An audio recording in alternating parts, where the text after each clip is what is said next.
کوئی کام شروع کرنے سے پہلے ہمیں بسم اللہ پڑھنے کا حکم ملا ہے، جس کا مطلب ہے کہ شروع اللہ کے نام سے، جو بڑا مہربان اور نہایت رحم کرنے والا ہے۔ قرآن پاک میں ہر سورت کا آغاز بسم اللہ سے ہوتا ہے، لیکن سورہ توبہ وہ واحد سورت ہے جس کے آغاز میں بسم اللہ نہیں۔ قرآن کے کسی بھی حصے کی تلاوت کرنے سے پہلے بسم اللہ پڑھنا لازم ہے، کیونکہ بسم اللہ کے بغیر کوئی سورت یا کوئی آیت پڑھنے سے ایک انسان اس بڑی فضیلت سے محروم ہو جاتا ہے جو قرآن کی ان آیات کی تلاوت کرنے سے اس کو حاصل ہوتی ہے۔ لیکن سورہ توبہ کو بسم اللہ کے بغیر تلاوت کرنے کے پیچھے کون سا بڑا راز ہے؟ اس ویڈیو میں ہم اس راز کو جاننے کی کوشش کریں گے، لہٰذا اس ویڈیو کو آخر تک دیکھیے گا۔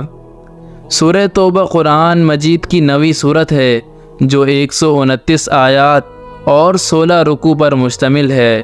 قرآن کی باقی سورتوں کی طرح سورہ توبہ میں بھی ایسے گہرے راز موجود ہے جنہیں اگر ایک انسان نے جان لیا تو یقیناً اس نے کامیابی حاصل کر لی۔ لیکن سورہ توبہ اور قرآن کی باقی تمام سورتوں میں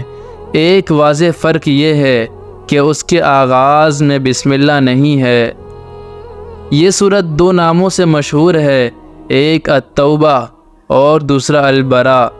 توبہ اس لحاظ سے کہ اس میں ایک جگہ بعض اہل ایمان کی قصوروں کی معافی کا ذکر ہے، اور براء اس لحاظ سے کہ اس کے آغاز میں مشرکین سے بری الذمہ ہونے کا اعلان ہے۔ توبہ کا مطلب گناہوں کی تاریکیوں سے خود کو روشنی کی طرف لانا ہے، وہ روشنی جس میں اللہ کا خاص انعام ایک انسان کے لیے موجود ہوتا ہے، اور جس کو توبہ کرنے کی طاقت ملے تو اصل میں وہی شخص کامیاب ہوتا ہے، بشرط یہ کہ وہ اپنی توبہ پر مرتے دم تک قائم رہے۔ نفس کے خلاف جنگ کرنے کو اللہ کے رسول نے سب سے بڑا جہاد قرار دیا ہے، کیونکہ نفس کے خلاف کوشش دنیا میں سب سے مشکل کام ہوتا ہے، اور جو نفس کو قابو کرنے میں کامیاب رہا تو پھر اسے دنیا کی کوئی طاقت اللہ کے احکاموں کی تکمیل سے نہیں روک سکتی۔ جو لوگ گناہ کے بعد ندامت محسوس کرتے ہیں اور اس گناہ کے بعد وہ اس طرح بے چین ہونے لگتے ہیں جیسے کہ یہ پوری دنیا ان پر تنگ ہو گئی ہے، تو تب وہ اللہ سے جب اپنی گناہ کی معافی طلب کرتا ہے تو اللہ اس کی توبہ قبول کرتا ہے۔ اس حالت کو سورہ توبہ میں نہایت خوبصورتی سے بیان کیا گیا ہے، جس کی ایک آیت میں ان 3 افراد کا ذکر ہے جو حضرت محمد صلی اللہ علیہ وسلم کے ساتھ غزوہ تبوک میں شدید گرمی اور کٹھن سفر کی وجہ سے شریک نہیں ہوئے تھے۔ پھر جب اس غزوہ سے آپ صلی اللہ علیہ وسلم واپس تشریف لائے تو وہ 3 افراد آپ کے پاس معافی مانگنے پہنچے ہیں، تو آپ نے ان سے بات کرنے سے انکار کر دیا، یہاں تک کہ ان کے خاندان والوں نے بھی ان کے ساتھ بول چال بند کر دی۔ پھر سورہ توبہ کی آیت 118 میں اللہ کا ارشاد ہوا،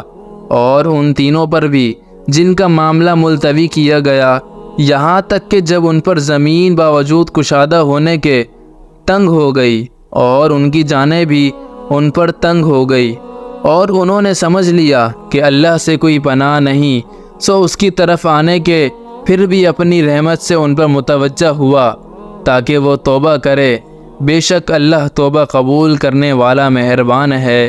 یہ قرآن کی واحد سورت ہے جس کے آغاز میں بسم اللہ نہیں ہے، اور اس کے بارے میں مفسرین کی کئی رائے ہیں، جن میں ایک یہ بھی ہے کہ حضور صلی اللہ علیہ وسلم کی عادت مبارکہ یہ تھی کہ جب بھی کوئی آیت نازل ہوتی تو آپ صلی اللہ علیہ وسلم صحابہ کرام کو بلا کر اس آیت کو جس جگہ جس صورت میں لکھنا ہوتا تھا بتلا کر اس آیت کو لکھوا لیتے۔ لیکن یہ آیتیں جنہیں سورہ توبہ کے نام سے جانا جاتا ہے، ان کے متعلق حضور صلی اللہ علیہ وسلم نے کچھ ارشاد نہیں فرمایا کہ انہیں کس صورت میں اور کس جگہ پر لکھنا ہے، اس لیے ایسا سمجھا جا سکتا تھا کہ یہ بھی ایک مستقل صورت ہوگی۔ تاہم سورہ انفال کی آخری اور سورہ توبہ کی ابتدائی آیات کے مضامین میں مناسبت پائی جاتی ہے۔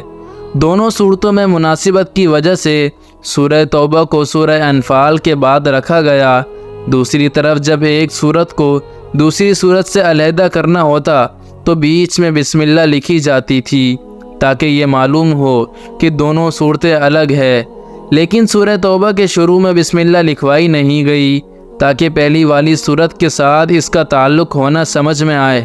اور چونکہ یہ بات واضح نہیں تھی کہ سورہ توبہ الگ صورت ہے یا سورہ انفال ہی کا جز ہے،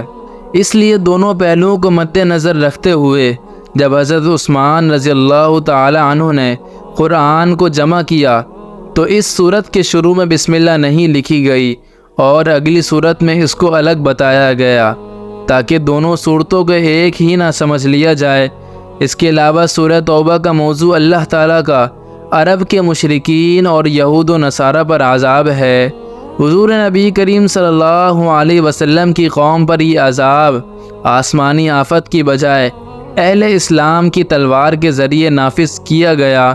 اور اس کی تفصیلی ہدایت سورہ توبہ میں دی گئی۔ اس صورت میں یہ حکم دیا گیا ہے کہ مشرکین عرب اگر حضور صلی اللہ علیہ وسلم کی رسالت کو قبول نہ کرے تو ان کی سزا موت ہے۔ سورہ توبہ کے شروع میں بسم اللہ کے ذکر نہ ہونے کی اصل وجہ یہ بھی ہے کہ سورہ توبہ میں قہر و جلال اور منافقین پر غیظ و غضب اور ان سے بیزاری کا ذکر ہے،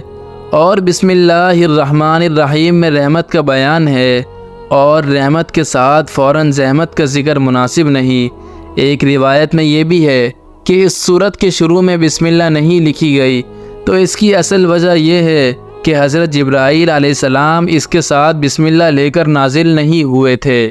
اور نبی کریم صلی اللہ علیہ وسلم نے بھی بسم اللہ لکھنے سے منع فرمایا تھا۔ دوسری طرف کچھ علماء یہ مثال دیتے ہیں کہ اگر کوئی چور بازار میں آپ سے پرس چرا کر بھاگ جاتا ہے تو جب آپ اس کو پکڑیں گے تو آپ یہ نہیں کہیں گے کہ بسم اللہ الرحمن الرحیم، بلکہ آپ تو ڈائریکٹ چور سے کہیں گے کہ تم نے میرا پرس چرایا ہے، میں تمہیں چھوڑوں گا نہیں۔ سورہ توبہ کے ابتداء میں بسم اللہ نہیں، کیونکہ اللہ کا ڈائریکٹ کافروں سے مخاطب ہو کر غصے میں وہ وقت یاد دلاتا ہے جب کافروں نے جنگ بندی کا معاہدہ توڑا تھا، اور یہی وجہ ہے کہ قرآن کی سورہ توبہ میں بسم اللہ نہیں۔ علماء کرام نے سورہ توبہ کی انتہائی فضیلت بیان کی ہے۔ جو کوئی سورہ توبہ کی تلاوت کرے گا تو وہ ظالم کے ظلم سے محفوظ رہے گا، اور اس سورت کی تلاوت سے ایک انسان کے وہ کام اللہ پورا کرتا ہے جو کام بظاہر انسان کو ناممکن لگتے ہیں۔ اس لیے ضروری ہے کہ قرآن کی تلاوت کو اپنے روزمرہ کا معمول بنائیں اور اللہ سے اپنے گناہوں کی بخشش کی دعائیں کرتے رہے۔ بے شک وہ معاف کرنے والا رحیم ذات ہے۔ اگر ویڈیو اچھی لگی ہو تو ویڈیو کو لائک ضرور کیجئے گا۔ ملتے ہیں اگلی ویڈیو پہ، جب تک کے لیے اللہ حافظ۔